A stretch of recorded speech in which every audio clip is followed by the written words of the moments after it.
Good morning, good evening, and good afternoon. This is Shirley with Spirit of Matter, and we are in the Venus hour. The moon is in Leo, and it is applying to trine Chiron and sextile Lilith.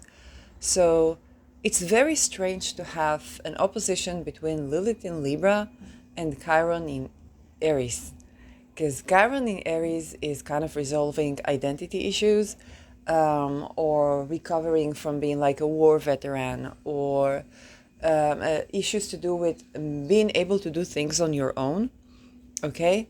Because Aries is about self-care, very simply put. And Lilith in Libra and usually Lilith would be kind of like an Aries thing. Maybe I'm biased because I have Lilith in Aries, true Lilith in Aries, but Lilith in Libra is kind of the self-made woman or the self-made person on the scales, okay? So there is kind of a wound of exclusion from being able to do things oneself, or to being able to self-care, or tending to why you're not able to self-care. And then there is this Lilith in Libra, which changes the notion of heuristics, kind of like in favor of Venus. And Venus is in Leo remediating this. So we're talking about, Venus and Chiron in a fire sign, and then there is an air sign, Lilith. That's just something that I find kind of like, it's good to have a remediation, but I still am trying to figure out, like, what is this Lilith opposition Chiron all about? Because this is just very interesting archetypes. And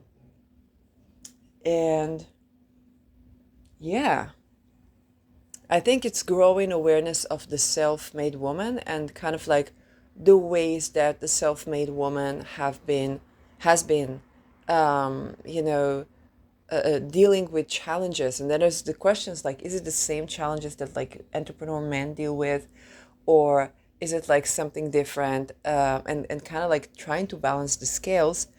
That Venus in Leo comes in, and she's very open-hearted. She's very vulnerable. Not Venus in Leo. The Moon in Leo comes in, and the Moon in Leo is kind of like this very open-hearted, vulnerable, feelings all out in the open, heart on your sleeve. While the Sun is sextiling Pluto and trining Neptune, and Venus is in 11 degree Capricorn, with the midheaven now in 22 degrees Capricorn. So I ran into a very funny short, which was about real estate. A person had a home, basically he had a property, and he was not on the property, he was not renting the property. And then there was squatters, okay? So squatters came into the property. Now, here's the thing. There is an issue called, for example, if you lie on real estate and you begin to make improvements there, then after many, many, many, many, many years, that could be considered your estate. Okay? So it is, I don't remember what the law is called. So perhaps the landlord was worried about that. But the thing is that what he did was the funniest thing ever. He ruined his own property. Now, I don't think I have to tell you, if you've been watching, anything astrology, you kind of know that this is not the time to ruin houses. We're in a world war, and, like that he would have to invade his own property, or he could pretend he's a squatter. If I was him, I think I would pretend I'm another squatter. Or I would say, the property is mine, but you can like stay here or something. But hey, I need to be able to sleep here too, because that's going to be an issue. And there's a world war. People are running from everywhere, and you should have seen the property. Okay, it's a big house in the middle of nowhere, so it wasn't like anybody was bothering with anybody. But the act of demolishing a property really struck me, because I was like, this is such bad, like. And my initial comment was like, oh my God, like the community should really make sure that these people are housed, and that the landlord is housed, because this person is doing such mistakes with real estate that like that could so easily end up. And I have a colleague astrologer who is from the Pluto Sol generation. Okay, so back then when you have a couple of estates, then people would rent it long term. Okay, so you would have a couple of estates, people would live there long term, and that was the arrangement. Okay, so he had a couple of estates in 12 estates in United States, and then the house flippers came in, and he had to sell all of his estates while he's the Pluto Sol generation. Okay, um, and he's about the age of my parents. So at that stage, married with two young children, because he brought children like really late, and then having to return to teach astrology again, like really teach astrology like for income at his like mid 70s, which is crazy when you think about this. But this is something that I think every landlord, and I know that like squatters can be annoying, there's the fear of losing your property or whatnot, but it's like anybody should be thinking about this, because one day you have and one day you don't. And if you have a property, you don't want to ruin it because you might need to live there. Okay? You might need to live in your own, if you own an estate, you might need to live there. Squatters can maintain the property. You can actually, if you have squatters, then actually, if they're maintaining the property, they're lowering your insurance. You can have like a deal or an arrangement with them, and they can actually take care of the property, like do the maintenance or something like that. So that's something that people don't think about, and to make sure you can always come to the property, okay, that you're safe and so on. Now, it sounds very annoying to the like capitalist owners. It's like, what are these squatters? What is these people? Or is this my property? I paid for this, I this, I that. In a war, when you are running and you have nothing, okay, it's no fairness, okay? People are just running everywhere. You're just happy to have a place to sleep that is not a street. So if I think about, my colleague that had 12 estate, then came to house flippers, and they do a lot of crookery, okay? When I think about the estate that I live in, is a estate that the real estate person built for their family, and they live there. Okay, it's a 40 years old estate, and I don't know what the dumb fuckery came that he had to cooperate with like human traffickers. But the thing is, maybe protection, maybe this, maybe that, and the municipality changed to orthodoxy that is called, like really, I don't know, but there were also things 17 years ago were not cool, and if I connect the dots, it doesn't look pretty at all. And so you gotta understand, I talked about masonry, and if infrastructure is made by people who denounced anything that is a woman, and then they denounced anything that is a feminine, and then they mean to like literally ruin everybody, then that's the structure of kind of like the real estate. If you know that, you have a 4 on the people who don't. You have a decision that you can make, for example, not to ruin your own property. Like if you have a house, don't go and ruin it. It's not the time. If you have squatters, they probably take care of the property, okay? They care of the place that they are living. Like they give you, they're like your maintenance company. Kind of like, why do, except for the fact that we really love cats. When I just came to the property, they were like pests, even though they made, they put on pesticide and so on. And then came a cat, and she began to eat all these tiny pests, okay? Or you have a spider that catches these tiny pests, okay? So you have squatters. It's kind of like the cat in your house that keeps other people at bay, keeps the property clean, because they live there. That's the point, okay? It's something you won't have. With the house flippers, it's different, because with the house flippers, you are told that you're going to get paid for rent, and they bring in somebody that ruins your entire property, and it might not be the tenant, okay? The tenant is maybe a homeless that they say, oh, we'll pay for your housing with this, with that. They vouch for the person. Then you come in, tenant looks very good, profile very good, and then one sudden day, everything is ruined, okay? And it's the same company that checks if the tenant is good that's doing the ruining. And then he's like, well, what are you going to do? You're going to sell the property, right? And he's like, you're lucky if you got somebody to sell the property. That's the house flippers. And they do it on Section 8 as well. So yeah, that's kind of like catching up a conversation that I had, I think a couple of years ago. And just seeing this short was like, damn, this is not, you gotta remove a little bit of the laser programming you got, okay?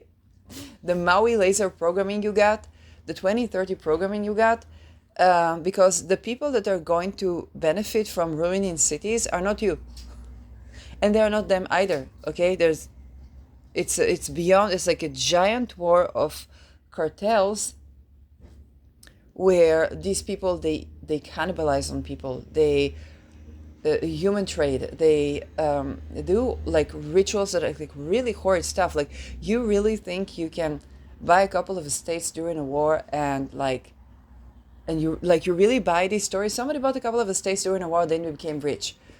Um, no, that was maybe written on their name because that person was made kind of like an offshore business,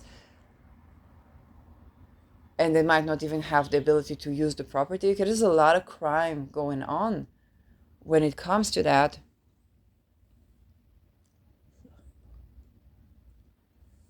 Even when I think about the place that I rent, so there's a lawyer taking care of the things, and the real estate agent that built the place said that the lawyer owns the house. So this is how he gets like to navigate. If he wants to tell me something, he doesn't feel comfortable to say that. It's just like, oh yeah, the landlord says blah blah blah, and that's okay. I mean, sometimes it's like, hey, that put those things like not in the front, and that is like usual stuff. Um, but when it comes to like deeper crookery, is like that is written on somebody's name because they have to do something for a cult, and something involves snuff films, or involves human trade, or involves human sacrifice. If you actually have a property, the last thing I would do is ruin it. If you have squatters, this is gold. If you have squatters right now maintaining your property, okay, you gotta think practically. You cannot be thinking that you're gonna make a business, you know, with real estate when literally the masonry is as it is. Listen to Satanic Ritual Abuse Survivors, to MK Ultra survivors. Understand what is masonry today, and it's good to expose that, and we definitely need to change masonry. But if you have a property and you have squatters, the last thing I would do is to put money into demolishing the property because some people maintain it. What I would pay attention to is that you come to visit the property, okay? You make sure that you are known and seen as the owner of the property, because right now people are looking for estates that they can settle in, make improvements, and if they do it for, depending on the location, okay, 10 years, 15 years, they are considered the owners of the estate, okay? But this is just one thing that if you like, you want to make sure that you can return to this property, or that this property you want to inherit it to your children. That's something that I would do. But something that I would not do is to demolish your home in general, okay? Or if there are squatters in, like, get to know them, let them maintain the place, okay? Let them give the maintenance to the place. Make sure that, if you want to go into the property, like, make sure you're in touch with Housing Solutions, like, vouch for them, or be in communion, because you don't want to demolish the place that you can sleep when the timing gets rough and you actually need to sleep outside of the street. You don't want to demolish that place. But you don't want to kick out the squatters, because then the real mafia will come in. Okay, then the people who really gonna take over the estate will come in. Just a couple of hippie homeless people is not your problem. Your problem is the house flippers. Your problem is the companies that check the tenants, and then ruin your entire house and flip so that you'll flip it. Your problem is taking a loan to buy a estate. I think that would be less and less available right now. Your problem is investing in real estate in that could be demolished by laser, um, and thinking that you create leverage this way. You don't. Those are like your problems. Really, I would so be avoidant of demolishing. And if it's somebody in your house and you're like, oh, we're sick of the squatters, we're sick of the this, we're sick of the that, tend to housing. Okay? Tend to housing solutions. If you think real estate is business and you plan on like your passive income from real estate, then make sure everybody's housed. Make sure that the people that are renting the place are renting it for the right reason. You know what? They're usually renting it because they think to buy the estate. Either think to buy your estate or they think to buy another estate in the area. That's the only good reason, other than being a student, to rent a place. Okay, I'm not talking about Airbnbs. Or they come, everyone, they come to summer in the place, they usually have their own estate, the summer house and stuff like that.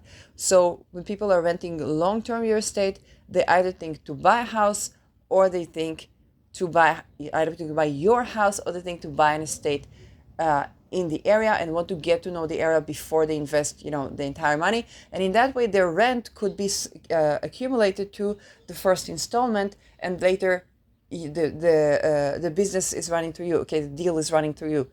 So you want to understand, why would somebody buy your estate? Because otherwise you're just paying property taxes. Okay, and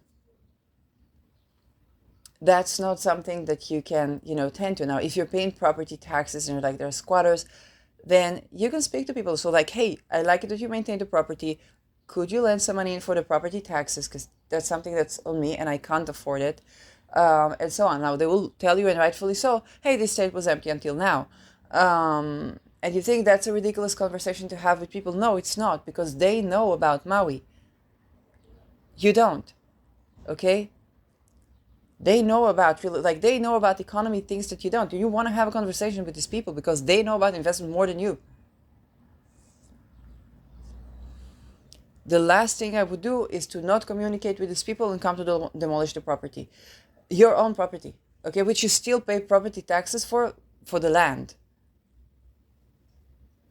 And you also got to make sure you know the rules, because in the United States, for example, if you have land, you have to build on it.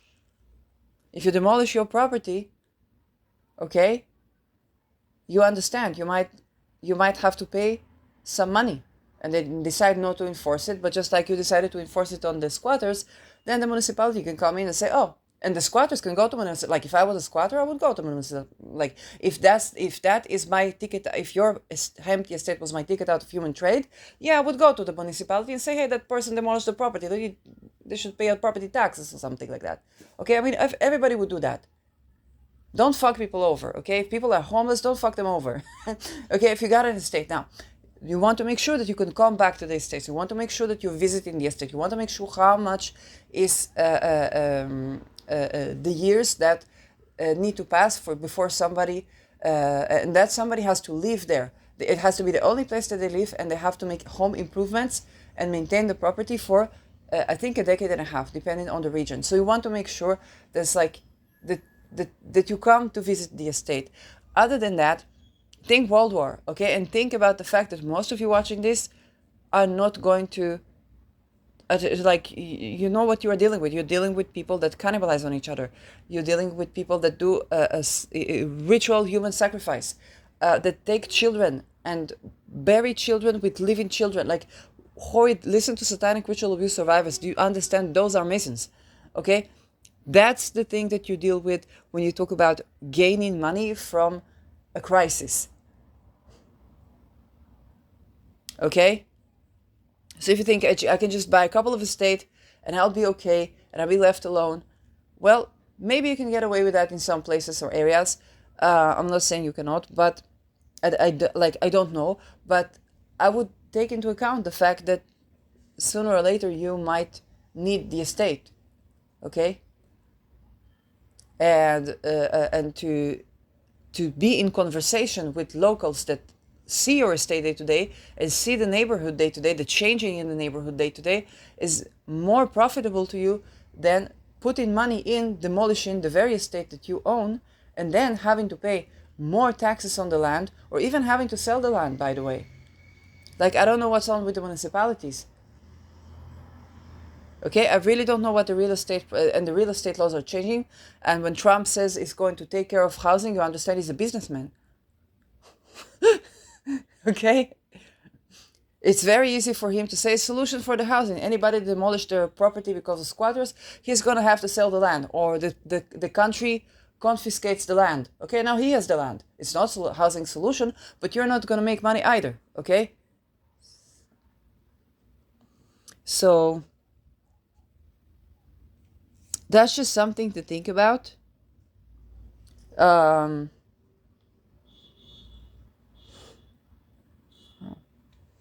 in general, like I said,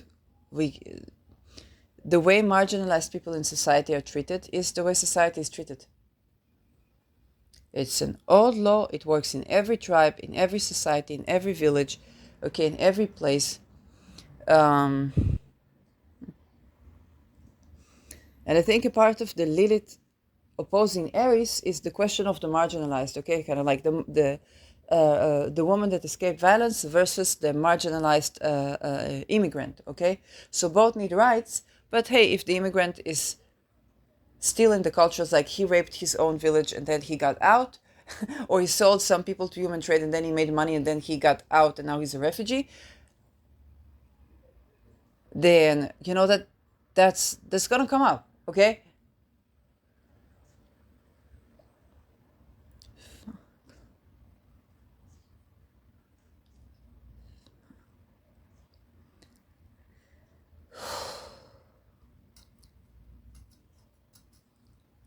And this is really the time where, you know, those things surface. You think about the Cold War veterans, the one that were the beginning of the mind control operations MK Ultra, and maybe not the beginning. There's an expiration date to how long something can be silenced, including the atomic veterans. You can fool some of the people some of the time. If you can't fool all the people all the time, it's not Miss Lincoln. And you have to remember, right now is time in history where they try to fool all the people all the time.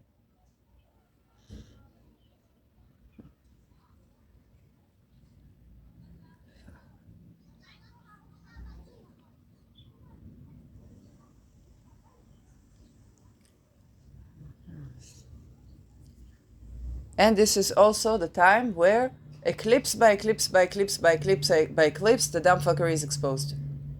Why? We have Pluto. We had Pluto opposing sign of the people. So people became aware of gaslighting, of emotional manipulation, of government control, of pyramidal structures, of old neighborhoods. For example, I was living in a supposedly developing neighborhood and I speak with the locals. Okay, I do some volunteering there. I speak with the locals. I take with my, not bare hands, yes, with gloves, the condoms from the place where the prostitutes stood, and then we made it a farm, and then housing for the women that were the prostitutes. And so I speak with locals, and they tell me those were the strongest neighborhoods in Beersheba city. Gimel, Dalet, those were the strongest neighborhoods. Then came a municipality, before the current one, came a municipality that wanted to break down the strength of these neighborhoods. And they did it very successfully, deprived all from resources, and very likely crime. Then Beersheba became known as a crime city. Never before was a crime city. So you got acquainted. And for me, that was my housing, okay? For me, that's like, I got funding for the degree, but I didn't get funding enough for housing because I would need to add money, which I don't have. So I found the way to volunteer and finally, and fortunately got accepted to that volunteer. So me, while healing from what I didn't even know was CPTSD, studying and volunteering at this time, and then you speak with the locals, and every day you don't know how to kill yourself. So you speak with the locals, you're like, it's not developing neighborhoods. They used to be very strong neighborhood, then they broke it down, and then all the places in Gimel, all the apartments, okay, every second apartment was a human trafficking hub, because it's not brothel, but the apartment where the building where I lived. Okay, one of the I release of old clothing. Okay, so some dresses, some this, some that. Then two men come and take it immediately, and I thought, oh, it's so nice. They take it for the girlfriends or something like that. Then I go back. I had a friend that liked to go to parties. Okay, and I said I have to try it, and then it was she already counted on me to go to these parties. And I hated that I get noise sensitive, and so on, and so what happens is I go back for taxi, and he says, what is in there is a brothel here. I say, he tells me, I drive every other day a couple of men into this apartment, and I understood these two men, and the women I never saw them. Now you cannot call the police, because the police, they are in with it, so they rape the people, and it's also espionage. And then you get the funding of people live in fourth floor apartments, come to volunteer in a developing neighborhood. So that we saw with Pluto opposing Cancer. Cancer is the people, it is the housing. Bless you, truth. But then Pluto moved now to Aquarius, is in front of Leo. It's another luminary. So if in the Pluto Capricorn, eclipse by eclipse by eclipse by eclipse by eclipse, we had the charity projects exposed, the welfare exposed, especially about caregiving, housing, children, okay, all of that Amphokyrie is exposed. And satanic ritual abuses, finally we got to talk about this again. And now we have